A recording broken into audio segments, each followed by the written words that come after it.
Em nome do Pai, e do Filho, e do Espírito Santo. Amém. Ó Maria, fazei o meu coração tão puro quanto o vosso, pelo poder que vos deu Deus Pai. Ave Maria, cheia de graça, o Senhor é convosco, bendita sois vós entre as mulheres, e bendito é o fruto do vosso ventre, Jesus. Santa Maria, Mãe de Deus, rogai por nós, pecadores, agora e na hora da nossa morte. Amém. Pela sabedoria que vos deu Deus Filho. Ave Maria, cheia de graça, o Senhor é convosco, bendita sois vós entre as mulheres, e bendito é o fruto do vosso ventre, Jesus. Santa Maria, Mãe de Deus, rogai por nós, pecadores, agora e na hora da nossa morte. Amém. Pela misericórdia que vos deu o Espírito Santo. Ave Maria, cheia de graça, o Senhor é convosco, bendita sois vós entre as mulheres, e bendito é o fruto do vosso ventre, Jesus. Santa Maria, Mãe de Deus, rogai por nós, pecadores, agora e na hora da nossa morte. Amém. Em nome do Pai, do Filho e do Espírito Santo. Amém. Hoje vamos falar nesta transmissão sobre a missa de sempre. A morte de Jesus se deu na sexta-feira, no Monte Calvário. A ressurreição se deu no domingo seguinte. Porém, antes da morte e ressurreição de Jesus, ele na ceia, foi numa quinta-feira, quis se entregar, deu-se em comida o pão e bebida o vinho, para nos salvar.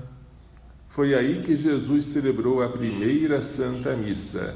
Ele antecipou o seu sacrifício, que seria cruento, com derramamento de sangue, no Monte Calvário, para uma ceia amena, sem derramamento de sangue, em que ele seria oferecido debaixo das aparências do pão e do vinho. Desejei ardentemente comer convosco esta Páscoa antes de sofrer. Tomai todos e comei, isto é o meu corpo, que é dado por vós.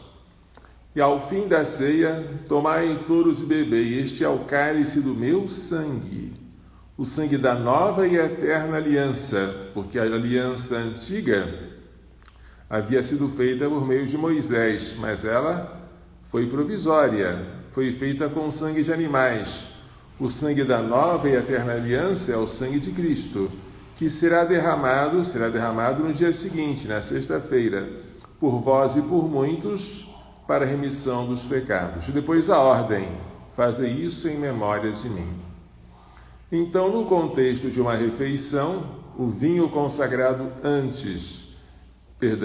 pão consagrado antes e o vinho consagrado depois, é que Jesus instituiu a Santa Missa, dando a ordem para os discípulos de fazerem o mesmo que ele fez, para lembrarmos a morte e a cruz do Senhor. Nós repetimos como ele fez, gestos, palavras, até que volte outra vez. Qual foi a segunda missa que Jesus celebrou? Não foi a Quinta-feira Santa, foi no domingo. Quando que ele celebrou a missa no domingo? Foi na cidadezinha de Emaús. Depois de uma longa conversa com dois discípulos que estavam tristes, lamentando a morte de Jesus, Jesus estava no meio deles, sem que eles percebessem que era ele, e explica a partir das Escrituras tudo o que se referia a ele. É a liturgia da palavra. Depois, quando chegam a Emaús, Jesus iria adiante se os discípulos não dissessem: fica conosco, já é tarde, o dia declina. Então Jesus fica com eles e começa a liturgia eucarística. Na hora da fração do pão, os dois reconhecem que é Jesus, mas Jesus desaparece aos olhos deles. Um diz para o outro: não é verdade que o nosso coração se ardia quando ele, durante o caminho, nos explicava as Escrituras? Então, liturgia da palavra, que foi no caminho, e a liturgia eucarística, que foi na chegada a Emaús. Foi a segunda missa celebrada por nosso Senhor. Mas ele mandou que a igreja celebrasse. E a igreja celebrava. O domingo recebeu esse nome, que é o dia do Senhor. Ele já aparece nos Atos dos Apóstolos, nas cartas de São Paulo, como um dia de reunião litúrgica. Naquele dia se celebrava a Eucaristia com toda a comunidade. E a Eucaristia, é bom saber, ela é sacrifício, sacramento e presença. Como sacrifício, ela se chama missa. Como sacramento, ela se chama comunhão. A presença de Jesus permanece mesmo depois de terminado o sacrifício, a Santa Missa, e o sacramento, distribuir a comunhão. Essa presença é adorável no Santíssimo Sacramento, nas reservas guardadas no tabernáculo, no sacrário. Tudo isso a Eucaristia é, mas a adoração às espécies fora da missa tornou-se habitual num tempo bem posterior à da Igreja Cristã primitiva. O Espírito Santo foi falando à Igreja, como Jesus havia dito, né? Ele vos recordará tudo aquilo que vos disse e vos fará entender o que agora não sois capazes de entender. Ele vai aumentar, vai desvendar aquilo que hoje eu não posso dizer, porque vós não sois capazes, e vos fará entender muitas coisas futuras. Então o Espírito Santo, falando pela Igreja, nunca deixou de falar, fez com que o culto eucarístico se tornasse também um culto de adoração fora da missa, como hoje nós fazemos, e que é maravilhoso. É uma aquisição para sempre. Portanto, nem tudo aquilo que é antigo deve ser preferido porque é antigo. Às vezes, coisas novas vieram para tornar melhores as que eram antigas, sob a ação do Espírito Santo. Antigamente, não havia confissão como nós a conhecemos. O padre, atendendo confissão no confessionário de quaisquer pecados graves ou veniais, dando uma penitência que não é muito grande, e o sacramento pode ser repetido quantas vezes você quiser, desde que esteja verdadeiramente arrependido. Antigamente a confissão era bem mais difícil. Ela era dada para pecados graves como o adultério, o homicídio, incluindo o aborto, a apostasia, e ela era precedida de um longo período de penitência em que aqueles que haviam sido afastados da comunhão da igreja pelos seus pecados não podiam comungar, mas ficavam chorando em um setor especial da Assembleia, e a Assembleia orava por eles, e eles só eram readmitidos à comunhão na vigília pascal, a mesma ocasião em que os catecúmenos eram batizados. Era bem diferente a disciplina da igreja de antigamente sobre o sacramento da confissão e como é hoje. Mas não vamos, em nome da antiguidade, voltar ao que era antes. Houve um progresso, houve uma evolução. Nem tudo que é antigo é melhor porque é antigo. Às vezes as coisas que vieram depois são boas porque Deus as fez boas. Inicialmente, a liturgia da Santa Missa era celebrada no contexto de uma refeição, que era chamada de ágape. A primeira carta aos Coríntios, capítulo 11, fala muito bem sobre isso, e São Paulo repreende os cristãos que se banqueteiam nas ágapes, enquanto outros ficam passando fome Isso não está certo? Vós tendes vossa casa para comer? Por que fazeis isso? A igreja percebeu que convinha não fazer mais a Santa Missa no contexto de uma refeição. E foi bom. Hoje não só nós não comemos, mas até fazemos jejum eucarístico, para podermos comungar. Foi uma evolução? Foi. Evolução para melhor. Louvado seja Deus. E assim a Santa Missa, celebrada por São Pedro e São Paulo, por Santo Agostinho, por Santo Tomás de Aquino, por São Pio V, por quem mais poderíamos dizer? São João Maria Vianney, olha só que bonito, esse padre aqui que é o pai e modelo dos confessores, pelo Padre Pio. A Santa Missa, ela assumiu tantas formas ao longo dos séculos, mas a substância dela foi sempre a mesma. E, aliás, o Papa jamais pode mudar a missa de sempre. Isso aconteceria se, por exemplo, ele proibisse de se celebrar as palavras da consagração.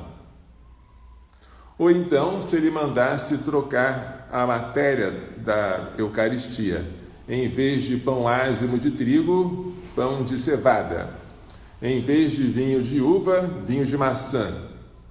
Um Papa não poderia fazer isso nunca, porque as missas se tornariam inválidas. O Papa também não poderia fazer com que a adoração a Jesus presente sob as espécies eucarísticas fosse substituída pela adoração a algum dos ídolos do Império Romano. Seria absurdo, né? Então a missa de sempre, tal como nós a conhecemos, não pode ser mudada nem sequer pela Igreja, porque ela é uma instituição divina. No que toca à substância da Santa Missa, ela foi e será sempre a mesma. O que é a Santa Missa? A Santa Missa é o sacrifício incruento, ou seja, sem derramamento de sangue, do corpo e do sangue de Jesus Cristo, oferecido sobre os nossos altares, debaixo das aparências do pão e do vinho, em memória do sacrifício da cruz. Esta é uma definição completa da Santa Missa. Lutero, quando se afastou da Igreja, conservou a Eucaristia como um sacramento, mas não como sacrifício. Para ele, Jesus estaria presente com, sob e no pão. É o que ele chama de empanação. Mas o sacramento que ele chamava ceia do Senhor não era jamais um sacrifício. Dizia ele que a ideia da ceia do Senhor como um sacrifício foi uma coisa diabólica inventada pelos homens. Dizia ele isso. E até hoje os protestantes, não só os luteranos, quando celebram a sua ceia, não tem nada a ver com o sacrifício da Santa Missa, porque lá eles comem pão, bebem vinho, mas não adoram o pão e o vinho, mesmo depois de pronunciadas as palavras que nós pronunciamos da consagração. Eles não se preocupam se o pão se uma migalha de pão cai ou se uma gota de vinho é derramada, porque é um símbolo. E ninguém se preocupa com um símbolo tanto quanto se preocupa com uma realidade. Aqui está o corpo de Cristo, aqui está o sangue, temos que cuidar de todos os fragmentos, todas as gotículas. Não. Para eles, a Eucaristia é uma recordação do que Jesus fez, mas ela não é a presença do sacrifício aqui, vivo, entre nós, em que Jesus Cristo está como vítima, se oferecendo ao Pai por nós, como se ofereceu no Calvário e como se ofereceu na última ceia. Para Lutero, isso não tem o menor fundamento. Nós, católicos, com o Concílio de Trento e com o Concílio Vaticano II, que reafirmou esta doutrina, nós acreditamos que a Santa Missa é um verdadeiro sacrifício. Se você falar qualquer coisa sobre a missa e não usar a palavra sacrifício, está incompleto e é um erro grave. Porque o sacrifício é o núcleo, é a essência da missa. Que Jesus morre misticamente na missa sagrada, é dogma de fé. Você crê nesse dogma? Cada dia, milhares de vezes, Jesus se oferece, por nós sua grei. Jesus no altar, a cada missa que é celebrada, se oferece por nós ao Pai, para nos reconciliar com Ele, para nos tornar agradáveis a Ele, para fazer-se um sacerdote perene na pessoa dos sacerdotes que celebram a missa em seu nome e em sua pessoa, in persona Christi, na pessoa de Cristo. É muito bonito. A Santa Missa é maravilhosa. E vejamos esta descoberta da Santa Missa, não narrada pelo cardeal Joseph Ratzinger, que escreveu esse livro magnífico, O Espírito da Liturgia, de leitura obrigatória para todos os que amam a Deus. O Espírito da Liturgia, Joseph Ratzinger, depois Papa Bento XVI, atual Papa Emérito. Não vamos ler esse livro, vamos ler o que aconteceu com um protestante chamado Scott Hahn, quando ele assistiu uma missa católica pela primeira vez. Vamos ler porque vale a pena perceber como foi a sua experiência. Ali estava eu, incógnito, um ministro protestante à paisana, esgueirando-me nos fundos de uma capela em Milwaukee para participar pela primeira vez da missa. Isso foi em 1985. A curiosidade me arrastara até lá, e eu ainda não tinha certeza de que fosse uma curiosidade saudável. Ao estudar os escritos dos primeiros cristãos, encontrei inúmeras referências à liturgia, Eucaristia, sacrifício. Para aqueles primeiros cristãos, separado do acontecimento que os católicos hoje denominam missa, a Bíblia, o livro que eu mais amava, era incompreensível. Eu queria entender os primeiros cristãos, diz Scott Hahn, mas não tinha nenhuma experiência de liturgia.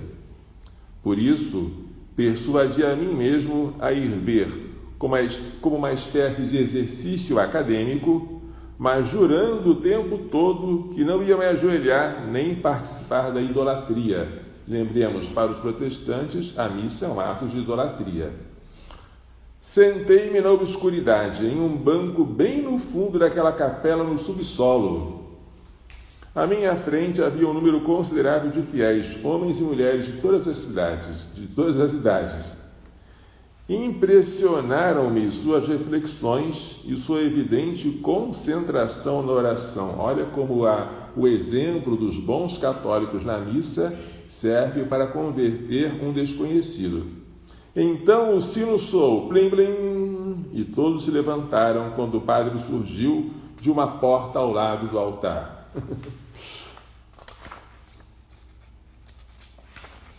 Hesitante, permaneci sentado, ele não se levantou.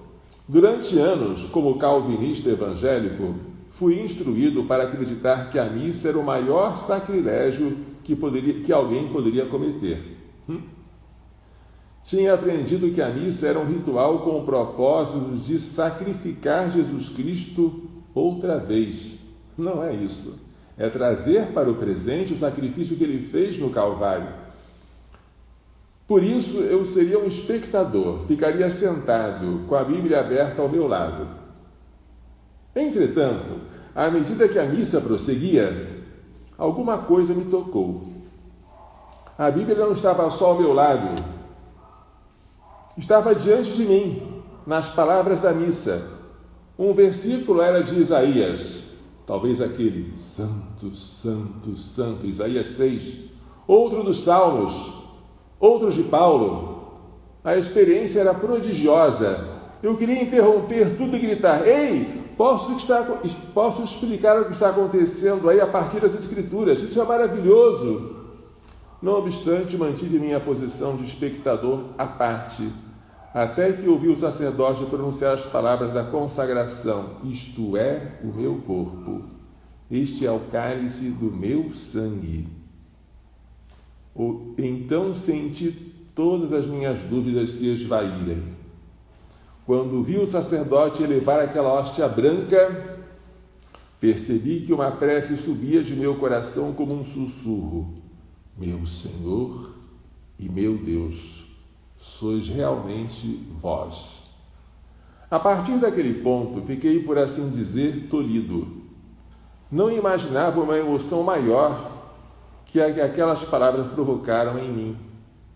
Porém, a experiência intensificou-se um momento depois, quando eu vi a congregação repetir: Cordeiro de Deus, que tirais o pecado do mundo, tende piedade de nós. Cordeiro de Deus, que tirais o pecado do mundo, tende piedade de nós. Cordeiro de Deus, que tirais o pecado do mundo, dai-nos a paz. E o Padre: felizes os convidados para ser do Senhor. Eis o Cordeiro de Deus, que tira o pecado do mundo. Em menos de um minuto, a frase Cordeiro de Deus ressoou 4 vezes. Graças a longos anos de estudos bíblicos, percebi imediatamente onde eu estava. Eu estava no livro do Apocalipse, no qual Jesus é chamado Cordeiro nada menos que 28 vezes. 28 é 2 vezes 14, não é? É um número simbólico, porque 14 é o dobro de 7, um número da perfeição. Estava na festa de núpcias que João descreve no final do último livro da Bíblia, as núpcias do Cordeiro com a igreja, que é a Jerusalém Celeste. Estava diante do trono no céu, onde Jesus é saudado para sempre como o Cordeiro. Entretanto, não estava preparado para isso. Eu estava na missa.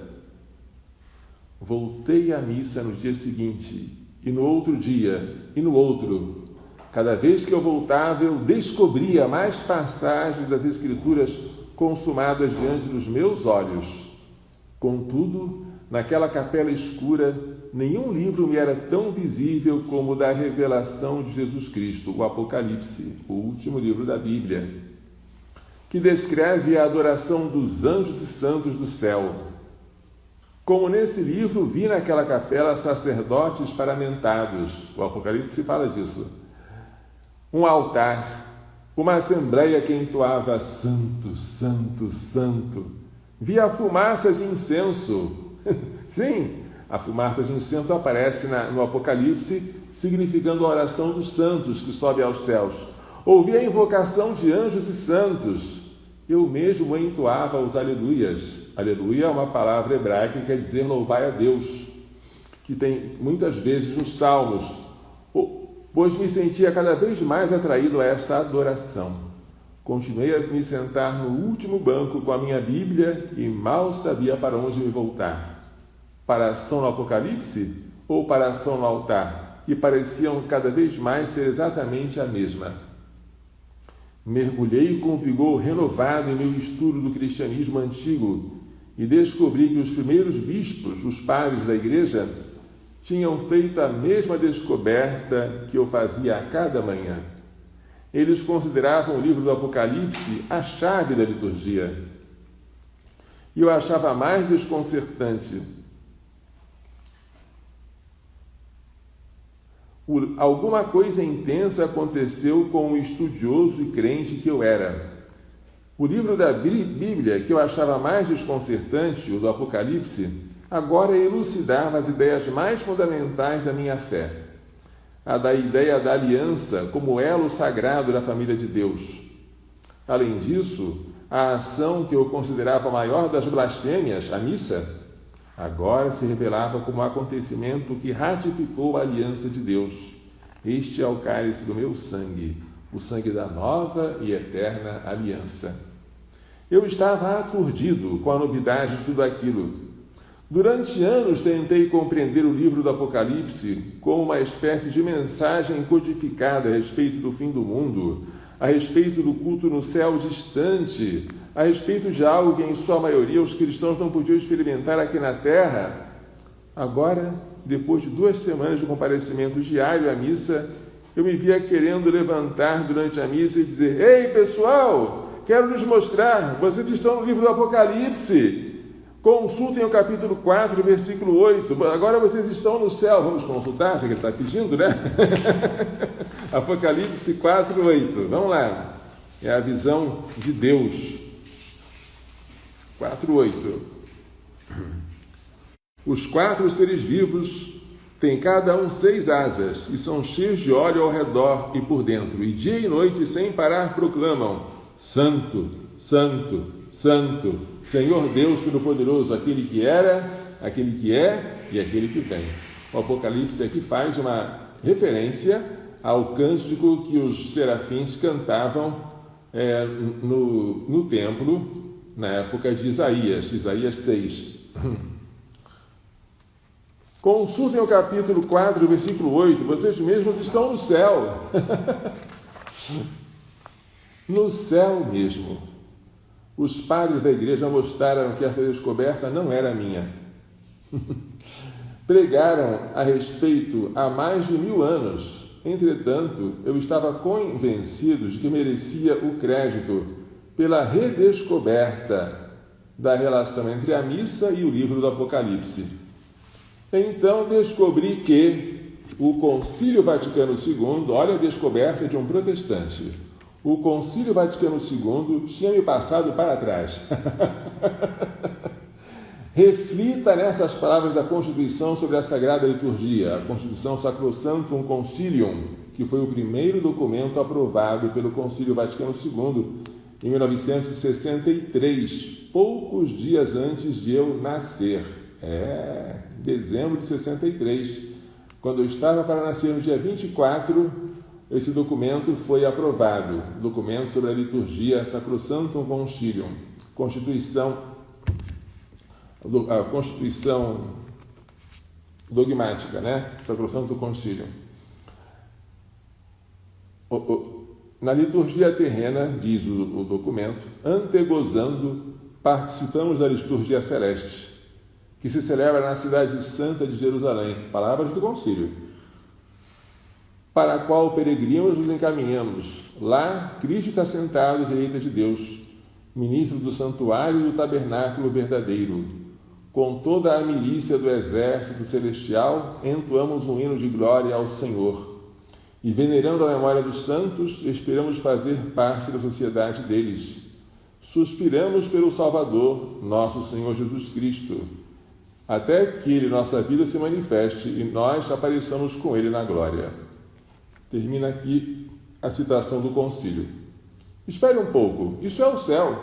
Não, isso é a missa. Não, é o livro do Apocalipse. Espere um pouco. Isso é tudo que está em cima. Esforcei-me bastante para ir devagar, cautelosamente, com o cuidado de evitar os perigos aos quais os convertidos são suscetíveis, pois estava depressa me convertendo à fé católica. Contudo, essa descoberta não era o produto de uma imaginação superexcitada. Era o ensinamento solene de um concílio da Igreja Católica, o último dos concílios ecumênicos. Com o tempo, descobri que também estudiosos protestantes tinham chegado a essa conclusão, não a conclusão de que o Apocalipse foi escrito num contexto de um culto litúrgico. O tema do Apocalipse tratava de alguém que estava por vir, tratava de Jesus Cristo e da sua segunda vinda. A forma como, em geral, os cristãos traduziram a palavra grega parousia. Parousia, vinda, chegada, segunda vinda de Cristo. Depois de passar horas e horas naquela capela de Milwaukee, em 1985, quanto tempo, hein? Aprendi que aquele alguém era o mesmo Jesus Cristo que os sacerdotes católicos erguem, a hóstia consagrada. Se os cristãos primitivos estavam certos, eu sabia que naquele momento o céu tocava a terra. Meu Senhor e meu Deus, sois realmente vós. Ainda assim, restavam perguntas sérias em minha mente e em meu coração quanto à natureza do sacrifício, quanto aos fundamentos bíblicos da missa, quanto à continuidade da tradição católica, quanto a muitos pequenos detalhes do culto litúrgico. Essas perguntas definiram minhas investigações nos meses que levaram à minha admissão à Igreja Católica. ele foi admitido no ano seguinte, em 1986. Em certo sentido, elas continuam a definir o meu trabalho de hoje. Porém, agora não faço perguntas como acusador ou curioso, mas como filho que se aproxima do Pai, pedindo o impossível, pedindo para segurar na palma da mão uma estrela luminosa e distante. Segurar com a nossa inteligência as maravilhas todas contidas na Santa Missa. É o impossível que ele pede a Deus. Esse livro, que eu recomendo que vocês leiam, O Banquete do Cordeiro, a Missa segundo um Convertido, mostra como um protestante, participando da Santa Missa, e de acordo com o exemplo do celebrante e dos fiéis que participavam, se converteu. Coisa linda, né? Claro que ele dificilmente se converteria se os fiéis não estivessem se comportando bem, ou se o padre fizesse da Santa Missa um espetáculo. Mas como o padre celebrou dignamente, o povo também assistia, participava dignamente, isso foi uma aula para ele. Bonito, né? Ver como isso aconteceu. Quem quiser, Scott Hahn tem outros livros bons. Todos os Caminhos Levam a Roma. E a esposa dele, Kimberly Hahn, tem um livro muito bom sobre a procriação, que é o amor que dá a vida.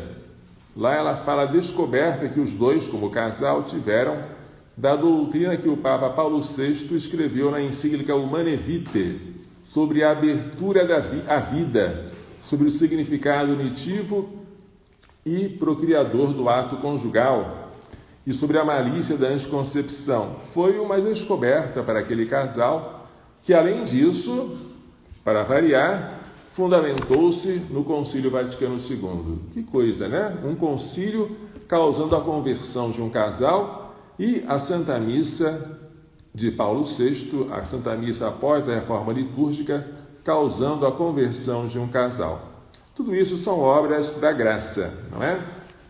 Então, como eu disse, a missa de sempre jamais pode ser mudada na sua substância, nunca. Absurda, seria absurdo. Mas a Santa Missa já foi celebrada de 1000 maneiras e ainda é celebrada de 1000 maneiras. Quantos são os ritos em que a Santa Missa é celebrada? Nós poderíamos tentar enumerar alguns deles, mas são muitos. O rito maronita, o rito melquita, o rito sírio-malabar, o rito ucraniano, e vai por aí. São tantos e tantos e tantos ritos. Qual deles é o verdadeiro? Qual deles é o bom? Qual deles é o certo?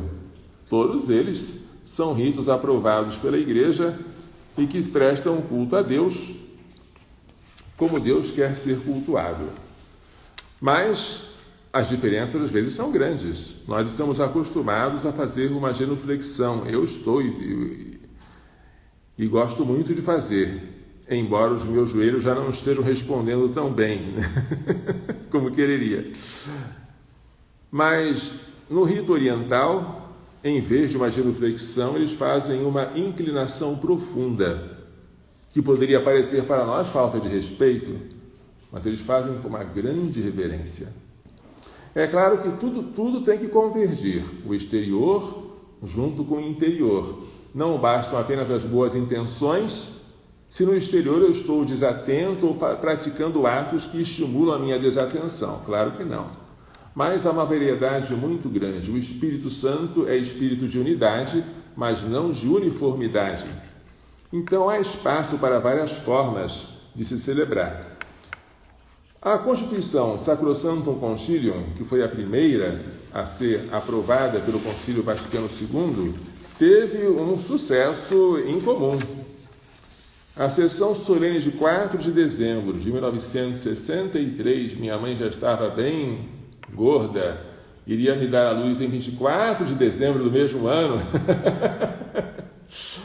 Nessa sessão, sob a presidência do Papa Paulo VI, o documento recebeu 2.147 votos de aprovação e 4 votos negativos. foi quase unânime. Para não dizer que não foi unânime, 4 votos perdidos no meio de mais de 2.100 votos de aprovação. Eu pergunto, será que todos esses padres conciliares estavam loucos? Porque eles assinaram esse documento que previa uma reforma da liturgia. A liturgia naquela época era a forma que havia sido instituída, codificada pelo Papa São Pio V, o que hoje nós chamamos de missa tridentina. Se a missa tridentina, como alguns dizem, ela é imutável, irreformável e melhorável, o que esses padres estavam fazendo lá? Porque quase todos, a quase totalidade, disse que era necessário ou oportuno fazer uma reforma. Então, eles concordavam que é possível e conveniente reformar aquela missa. Por que depois da reforma houve tanto protesto? Bem, talvez porque eles não concordassem com a maneira com que foi feita a reforma, porque a reforma não seguiu em tudo aquilo que o concílio dizia. Tudo isso pode ser, mas não podem dizer que a missa anterior era irreformável para sempre. Não, de jeito nenhum. Como já houve tantas formas e reformas, essa seria mais uma, para a maior glória de Deus e para a santificação dos homens, que são os 2 fins da liturgia. Que Deus seja glorificado e os homens santificados. E aí, como foi que aconteceu? Este documento, ele previa coisas muito lindas. Por exemplo, vocês não sabem, mas eu sei, ele previa a manutenção do latim, certo? Isso mesmo. Padre, eu ouvi dizer que o Concílio Vaticano II aboliu o latim. Você ouviu errado. O Concílio Vaticano II previa que o latim fosse conservado. Sacrosanctum Concilium, parágrafo 36, salvo o direito particular, seja conservado o uso da língua latina nos ritos latinos.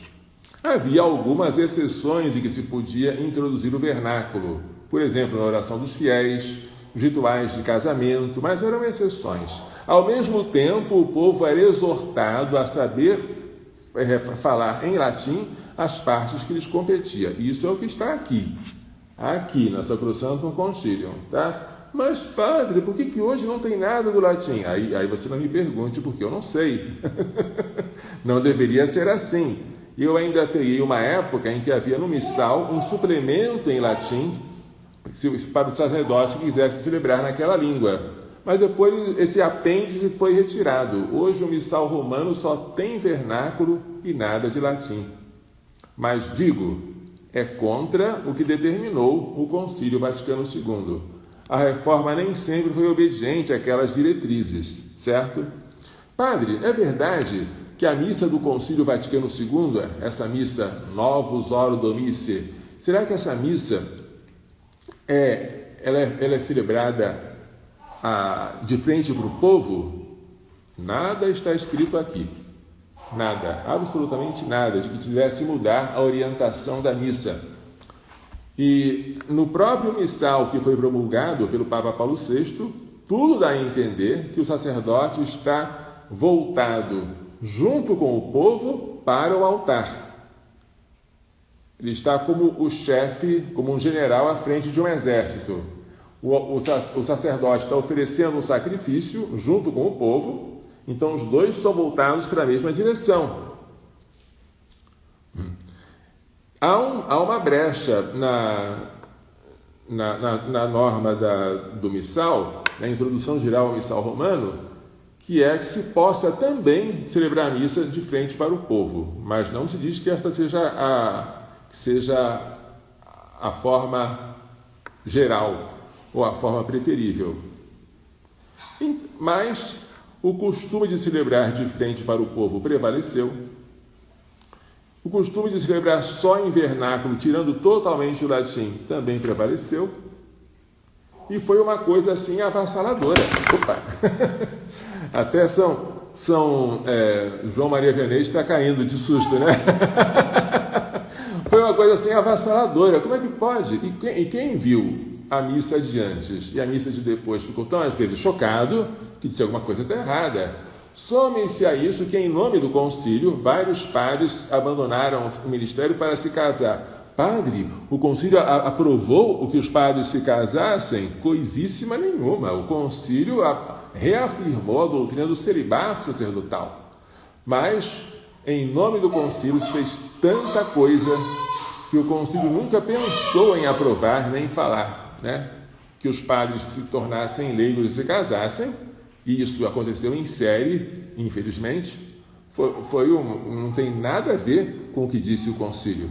O próprio Papa Paulo VI, que tinha tanta esperança que aquele concílio fosse uma renovação espiritual da Igreja, depois ele se tornou triste, dizendo: a fumaça de Satanás entrou no templo de Deus por uma fresta que encontrou, porque via tantos agravamentos depois do concílio que não correspondiam às intenções de quem convocou o concílio, que era o Papa São João XXIII, nem de quem presidiu o concílio, que era o Papa Paulo VI.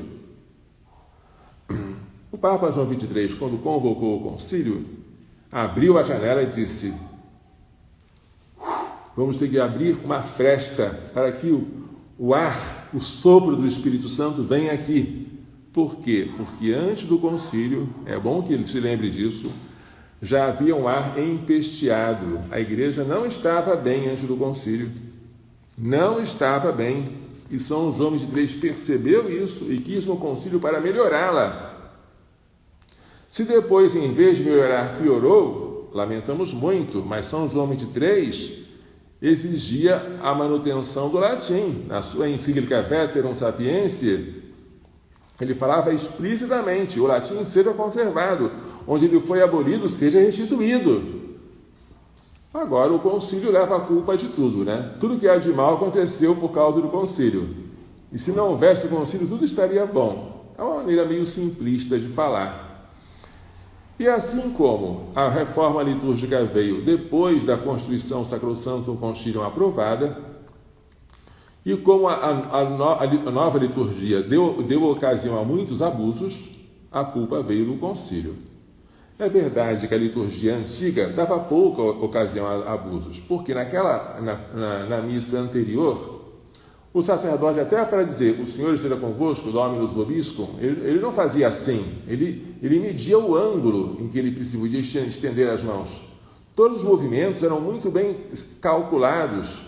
E o tom da voz, se era em silêncio, se era em voz baixa, se era em voz alta, o sacerdote estava preso a rubricas tão detalhadas que dificilmente um padre, celebrando a missa anterior de São Pio V, como queiram chamar, ou tridentina, iria bater palmas, ou iria se levantar para as duas mãos para mandar o povo cantar. Não. Então, se me disserem que o ritual anterior, por causa do seu detalhe, da sua rigidez, né, propiciava uma maior concentração, uma maior sacralidade, eu admito. O que não significa que ele não pudesse ser mudado ou melhorado. Você pode até criticar construtivamente a reforma litúrgica e dizer: olha, não concordo com esse ponto, poderia ter sido melhor. Críticas construtivas são sempre bem-vindas. O que não se pode fazer é aquela crítica destrutiva, para aniquilar o adversário, para torná-lo ridículo. Isso não se faz. Vocês sabem que o lecionário não existia antes da reforma litúrgica.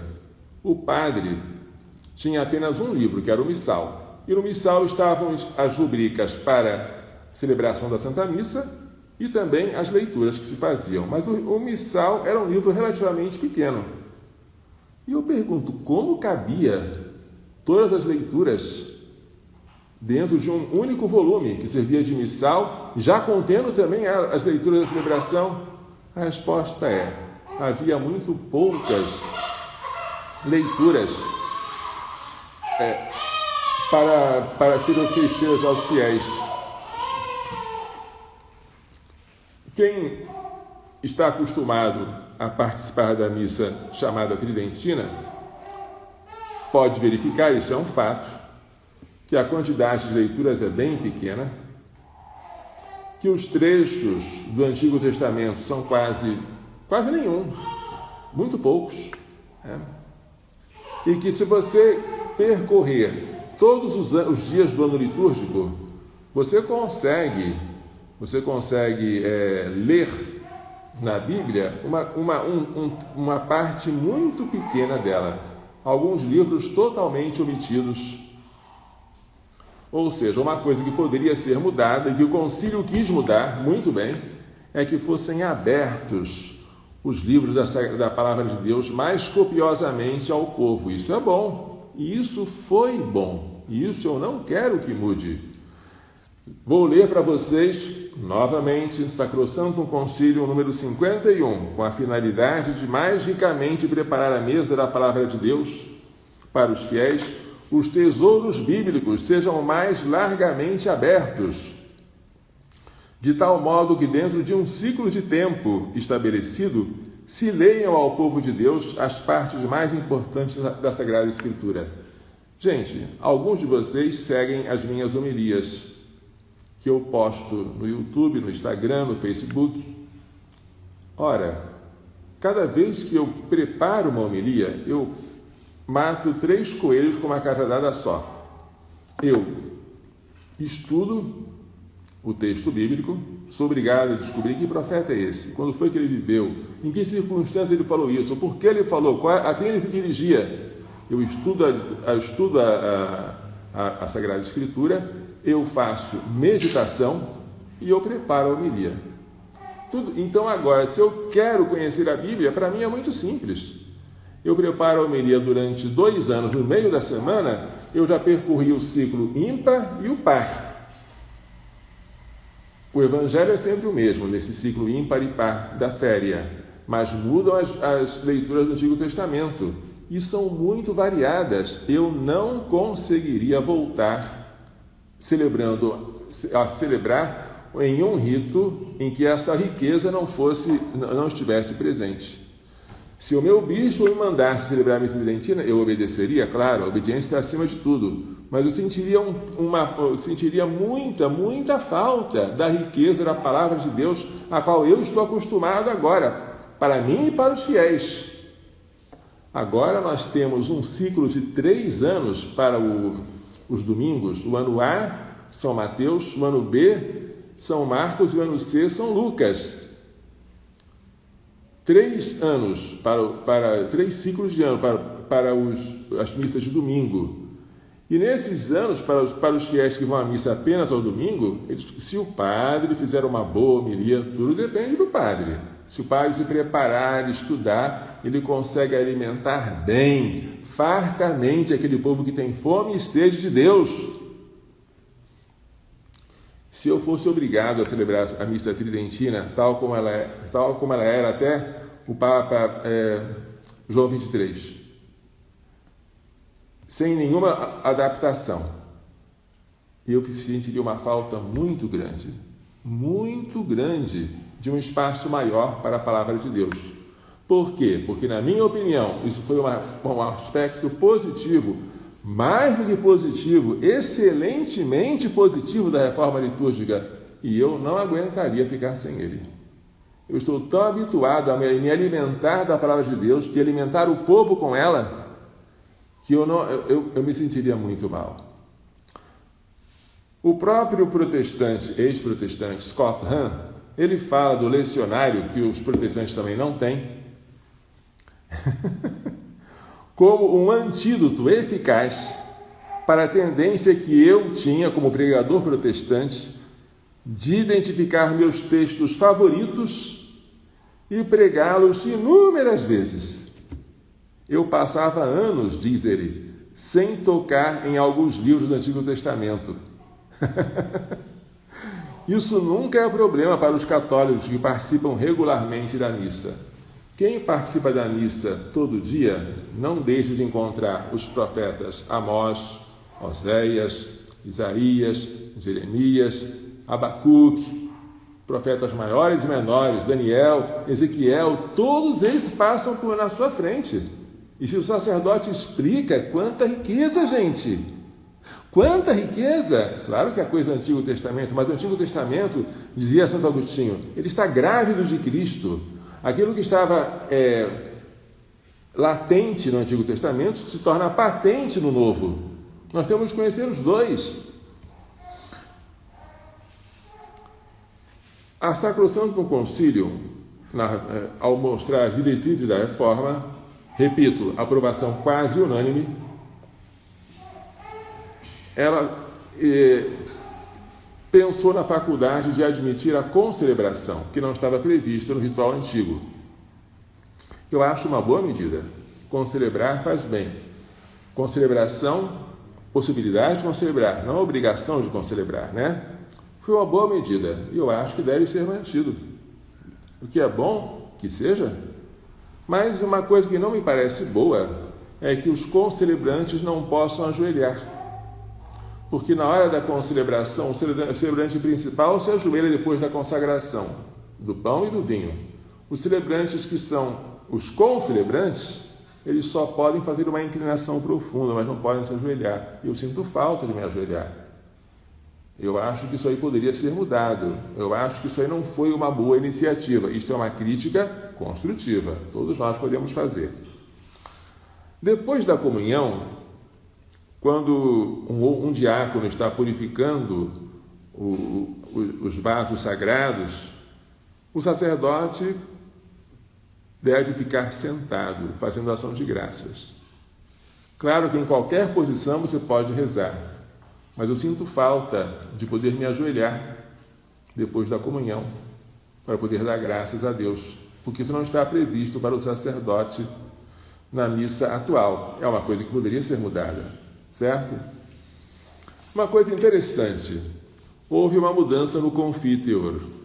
Antigamente se dizia, eu confesso que pequei por pensamentos, palavras e atos. Houve um acréscimo, que são as omissões.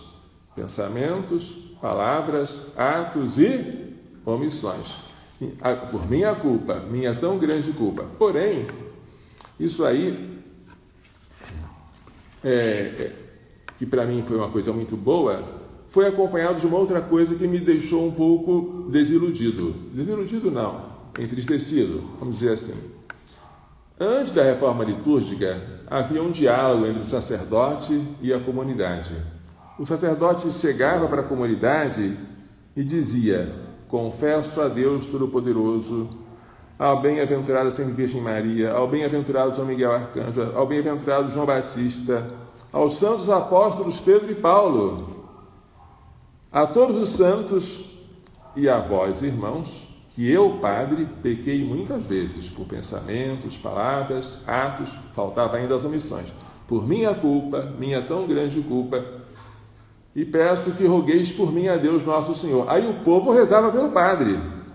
Deus Todo-Poderoso tenha compaixão de ti, perdoe os teus pecados e te conduz à vida eterna. O padre era o primeiro a se confessar. Porque em igualdade de condições, o pecado do padre é maior.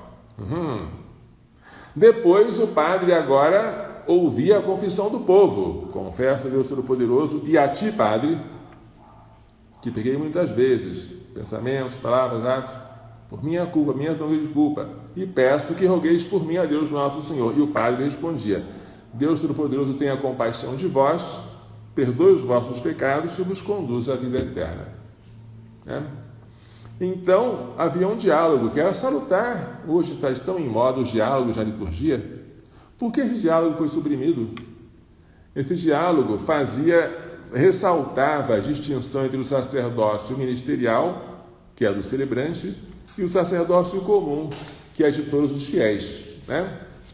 Por quê?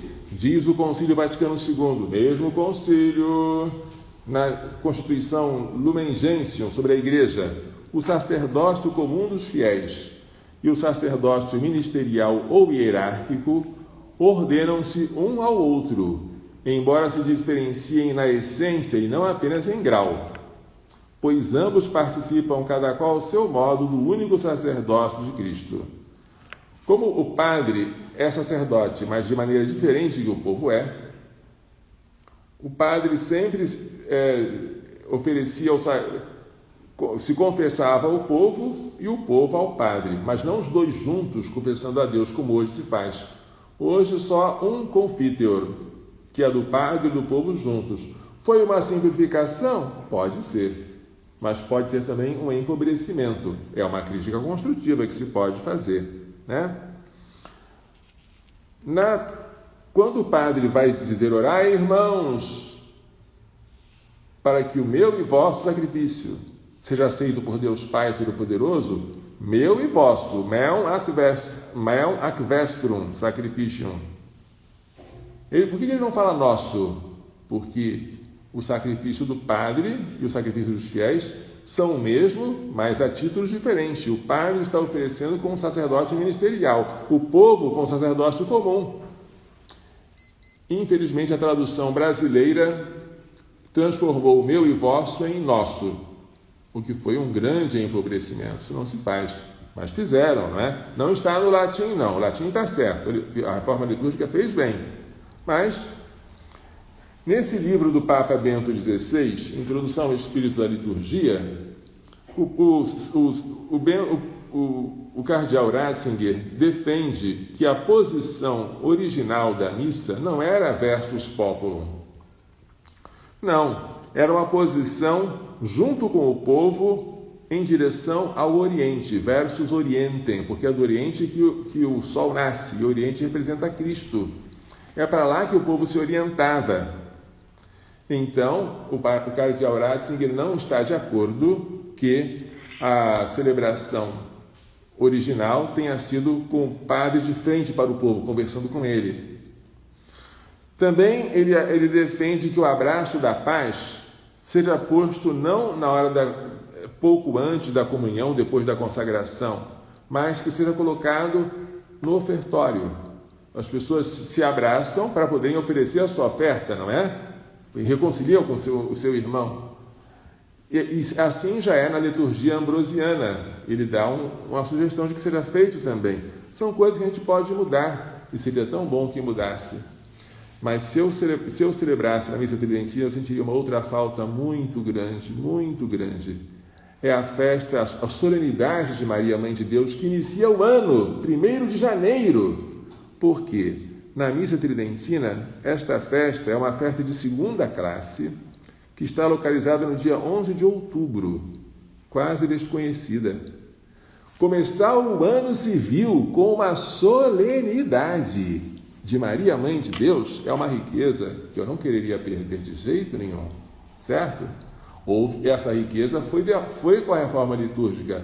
Acreditem, muita coisa boa houve com a reforma litúrgica, e nós não devemos jogar a água junto com o menino fora. O tempo está se esgotando, o assunto é quase inesgotável. Eu pretendo continuá-lo depois, na próxima live, para manter vocês em suspense, tá? Por enquanto, vamos dar a bênção final, tá bom? O Senhor esteja convosco. Ele está no meio de nós. Pela imposição de minhas mãos sacerdotais e pela invocação da bem-aventurada sempre Virgem Maria, de São José, seu castíssimo esposo, de São Luís Gonzaga, São Luís de Maria Grande de Montfort, Santa Joana Bertanola, Santa Teresa de Calcutá, São Miguel, São Gabriel, São Rafael, todos os anjos e santos, abençoe os textos de guarda, com toda a bênção do céu e da terra, Deus Todo-Poderoso, Pai, Filho e Espírito Santo. Amém. Coração Imaculado de Maria, livrai-nos da maldição do aborto.